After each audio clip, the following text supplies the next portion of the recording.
और यूएसएसआर का विघटन हो गया। तो अमेरिका के सामने एक चैलेंज था कि एक नकली दुश्मन खड़ा किया जाए, क्योंकि अगर नकली दुश्मन खड़ा नहीं किया जाएगा तो युद्ध किसके खिलाफ लड़ा जाएगा। और हटिंगटन की वो थ्योरी आप सब लोग जानते हैं, क्लैश ऑफ सिविलाइजेशन। उसमें कहा गया कि क्रिश्चियनिटी का एक दुश्मन बनाना पड़ेगा, और दुश्मन बनाया गया इस्लाम का। और इस्लाम के साथ एक दिक्कत ये थी कि जहां इस्लाम था वहां तेल था, और सामरिक शक्ति के लिए तेल बहुत जरूरी था। इसीलिए पूरी दुनिया में इस्लामोफोबिया की शुरुआत हुई। और उस इस्लामोफोबिया के चलते ये जो मोदी जी कहते हैं या स्मृति जी कहते हैं या हमारा एबीवीपी कहता है कि भारत में जो रहना होगा वंदे मातरम कहना होगा, ये दरअसल जॉर्ज बुश से सीख करके आए हैं। जॉर्ज बुश भी कहा था कि या तो आप हमारे साथ हैं या आप आतंकवादियों के साथ हैं। आजकल भी ये लोग कह रहे हैं कि या तो आप लोग देशभक्तों के साथ हैं, स्वघोषित देशभक्त, या देश के खिलाफ हैं।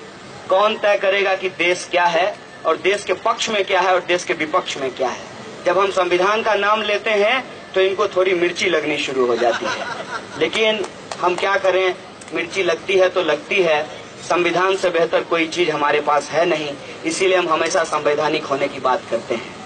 तो इस्लामोफोबिया जब पूरी दुनिया के अंदर फैल रही थी तो जॉर्ज बुश ने कहा था वेस्ट वर्सेज इस्लाम। पहले बोला यूएसए वर्सेज इस्लाम, फिर बोला वेस्ट वर्सेज इस्लाम, फिर बोला वेस्ट वर्सेज इस्लाम। और ओबामा का जो प्रकरण हुआ, मतलब ओबामा का नहीं, ओसामा का, माफ कीजिएगा, ओसामा का जो प्रकरण हुआ, उस प्रकरण की सच्चाई आप सब लोग जानते हैं। आज तक नहीं पता लग पाया कि एक प्लेन क्रैश होने के चलते उतनी बड़ी बिल्डिंग गिर क्यों गई। एक रिपोर्ट आया था, डॉक्यूमेंट्री भी मैंने यूट्यूब पे देखा, कि सिर्फ प्लेन क्रैश होने से उतनी बड़ी बिल्डिंग गिर नहीं सकती। वो बिल्डिंग गिरी नहीं, गिराई गई है।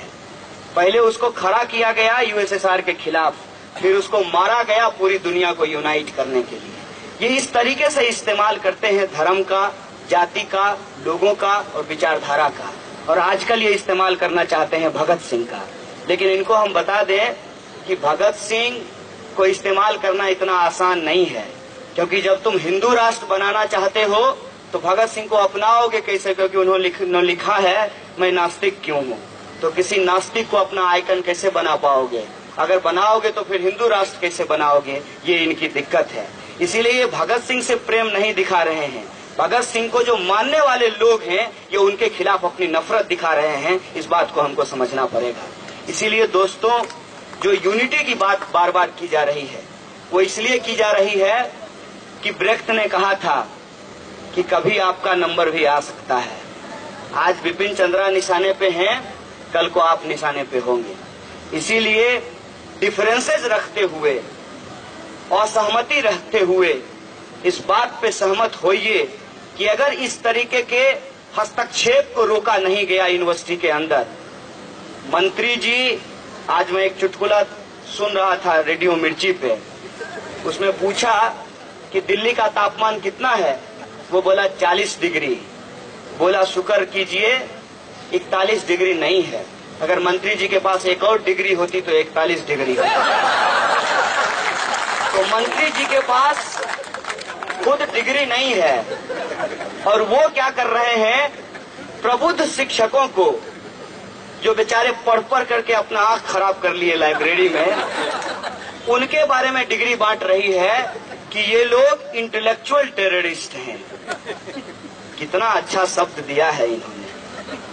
टेररिज्म से इनको बहुत प्रेम है, क्योंकि इनकी पूरी राजनीति टेररिज्म के इर्द गिर्द ही घूमती है। जॉर्ज बुश से ये ज्ञान लेकर के आए हैं। तो टेररिज्म शब्द को दरअसल ये महज शब्द नहीं है, एक खास कम्युनिटी के खिलाफ एक नफरत है, और वो साइकोलॉजी इसके पीछे काम करती है। आप ही बताइए, सच बताइएगा, यहां मत बताइए, घर पे जाकर के सोचिएगा रूम में, कि जब बोलता है कोई टेररिस्ट तो क्या चेहरा निकलता है आपके सामने? कभी प्रज्ञा ठाकुर का चेहरा आता है आपके दिमाग में? नहीं, कभी नहीं आएगा। कर्नल पुरोहित का चेहरा कभी नहीं आएगा। आपके दिमाग में क्या आता है? आपके दिमाग में एक दाढ़ी बढ़ाया हुआ लड़का जो कि जालीदार टोपी पहना हुआ है उसका चेहरा इमर्ज करेगा। हो सकता है कि ओसामा का चेहरा आपकी नजर में आ जाए, कसाब का चेहरा आपके नजर में आ जाए। इस तरीके से फैसिज्म आपकी साइकोलॉजी से खेलता है। और सच्चाई क्या है ये देख लीजिए, पूरे देश के अंदर तमाम बम ब्लास्ट के केस में इनोसेंट मुस्लिम यूथ को फंसाया गया और 14 साल 15 साल के बाद वो रिहा होकर के वापस आया। अभी कुछ दिन पहले तमाम केसेस में बहुत सारे लोग निकले हैं और इनके लोग जहां फंसते हैं वहां फाइल गायब हो जाती है।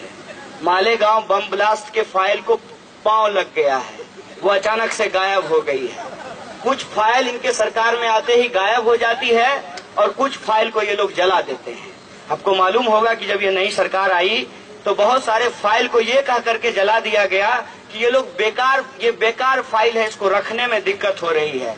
अरे डिजिटल इंडिया, तुम उसको स्कैन करके एक छोटे से पेन ड्राइव में रख सकते हो, फिर तुम कहते हो कि रखने में दिक्कत हो रही है। असल बात ये है कि तुम चाहते नहीं हो वो फाइल रहे, क्योंकि उस फाइल में आरएसएस की सच्चाई है।